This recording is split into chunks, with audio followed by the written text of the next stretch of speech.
Bonjour, j'espère que vous allez bien. Voilà, je reviens vers vous pour ce petit rendez-vous sur Question Bible ou Bible Blog. Euh, et je voudrais répondre à cette question euh, qui a jailli lors de la dernière rencontre interreligieuse le 8 mars dernier sur la place de la femme dans nos religions. Il y a eu une très belle question qui venait de Corinne. Pourquoi est-ce qu'on n'appelle pas Dieu mère, mais qu'on appelle plutôt père euh, Et est-ce que c'est lié à une civilisation patriarcale ou qu'est-ce que cela signifie euh, Merci pour cette très belle question parce que cette notion de maternité dans le cœur de Dieu, nous la trouvons exprimée de bien des façons dans la Bible et pas simplement dans le Nouveau Testament où Jésus nous apprendra à appeler Dieu Père, mais dans l'Ancien Testament, déjà par la bouche du prophète Isaïe, Dieu qui dit que même si euh, ta mère t'abandonnait, moi je ne t'abandonnerai pas. Voilà, Dieu qui nous fait comprendre que la relation d'amour la plus forte qui existe au sein de notre humanité, celle d'une mère vis-à-vis de son enfant, et que Dieu nous aime encore plus qu'une mère aime son enfant pour nous dire à quel point il nous aime. Euh, mais on la trouve aussi à travers la bouche du prophète Osée au chapitre 11, quand Dieu parle de son amour vis-à-vis de son peuple, il raconte comment une mère justement accompagne, aide son enfant à grandir, comment une mère prend dans ses bras son enfant pour l'élever jusqu'à lui. Voilà, tel est les sentiments qui animent le cœur de Dieu à notre égard. Et dans ce même chapitre, le Seigneur dit à quel point il est ému et retourné au plus profond de ses entrailles maternelles quand nous péchons, quand nous, par notre péché, nous nous éloignons de lui, nous nous éloignons de son amour. Eh bien, l'expression qui est utilisée par la bouche du prophète parle de cette émotion qui rejoint le plus intime des entrailles d'une mère. Et d'ailleurs, c'est ces entrailles maternelles qui, la racine de ce mot, qui donnera cette notion de miséricorde, euh, euh, qui dit à la fois la pitié de Dieu à notre égard et le souci de nous pardonner, le souci aussi que pour Dieu jamais rien n'est perdu, comme une mère espère toujours en son enfant. Voilà. Donc ces notions très fortes existent et on va les retrouver d'ailleurs dans un très beau psaume qu'est le psaume 130. Seigneur, je n'ai pas le cœur fier ni le regard hautain, je n'ai pas pris un chemin de grandeur ni de prodige qui me dépasse. Non, je tiens mon âme en paix et en silence, comme un petit enfant tout contre sa mère, comme un petit enfant, telle est mon âme en moi.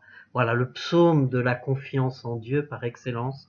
Et bien l'image qui est retenue pour exprimer cette confiance, c'est celle du petit enfant qui met sa joue contre la joue de sa mère. Donc vraiment, voilà, la parole de Dieu nous évoque bien cet amour maternel que Dieu éprouve à notre égard et qui est même euh, plus fort que un amour maternel ordinaire. Or, il n'y a rien de plus fort déjà que dans l'ordinaire que cet amour maternel. Euh, et celui qui va mettre ça en lumière, pour moi, c'est ou qui illustre ça de façon très belle, c'est le peintre Rembrandt qui, à la fin de sa vie, va faire deux tableaux. Un tableau qui restera inachevé, qui est celui du vieillard Siméon qui porte dans ses mains l'enfant Dieu et qui accueille le salut qui se révèle sous les traits de ce petit enfant.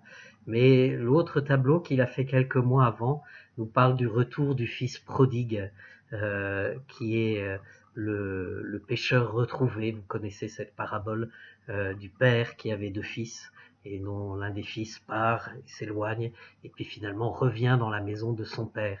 Et donc il représente Dieu le Père qui reçoit son enfant retrouvé avec ses deux mains qui l'enveloppent de sa miséricorde. Et toute la lumière du tableau vient du regard du Père et on voit ce regard qui font penser plutôt à des yeux d'une mère qui a guetté pendant très très longtemps le retour de cet enfant, qui ne s'est jamais, qui n'a jamais euh, euh, cessé de regarder dans la direction du départ de cet enfant en espérant son retour, comme une mère qui guette le retour de ses enfants par une fenêtre ou qui regarde, voilà. Et puis il y a ce génie de Rembrandt qui est dans les deux mains qui couvrent les épaules de cet enfant retrouvé. Eh bien, il a dessiné la main droite qui est sous les traits d'une main de père, et puis la main gauche, les traits qui dessinent la main gauche sont celles d'une maman, d'une mère. Ainsi, ce sont les mains du père et de la mère qui enveloppent l'enfant. Euh, le, D'ailleurs, dans la tradition araméenne et orientale, la main droite sera, et biblique, sera la main de la justice, celle du Père, et la main gauche sera celle de la miséricorde, celle de la Mère. Voilà. Et Dieu nous enveloppe de ces deux mains. Alors pourquoi appeler Dieu Père plutôt que Mère? euh, euh, Pourquoi Jésus nous apprend à aimer Dieu Père? Le Père, il faut garder cette notion que le Père, Abba en araméen, papa, c'est le premier être que l'enfant reconnaît comme différent de lui et commence à naître une relation d'amour et de confiance sous le regard de ce Père qui est différent de lui. Alors que nous savons que l'enfant tout petit ne fait pas de différence entre lui et sa mère. Nous sommes dans une relation fusionnelle. Euh, pour, euh, Or, pour qu'il y ait amour, il faut qu'il y ait différence et distanciation. Or, cette différence et cette distanciation, elle existe naturellement dans la relation entre le père et l'enfant, alors que entre la mère et l'enfant, il faudra qu'elle s'établisse petit à petit, qu'elle se conduise, qu'on coupe, comme on dit, le cordon ombilical, pas simplement selon la chair, mais aussi selon l'esprit et dans le cœur de l'enfant. Et cela se fait avec le temps. Donc je pense que Dieu, aussi proche qu'il est de nous, sera toujours différent de nous. Et c'est parce qu'il est différent de nous que nous pouvons l'aimer et surtout nous laisser aimer par lui. Voilà. Mais cela ne signifie pas que cet amour n'est pas aussi l'amour d'un cœur de mère, comme les prophètes l'ont exprimé, comme Jésus lui-même le raconte dans ses paraboles sur la miséricorde, et comme Jésus aussi voudra le manifester à notre égard à travers le visage de la Vierge Marie, sachant que pour un enfant, il y a besoin d'un père et d'une mère. Amen.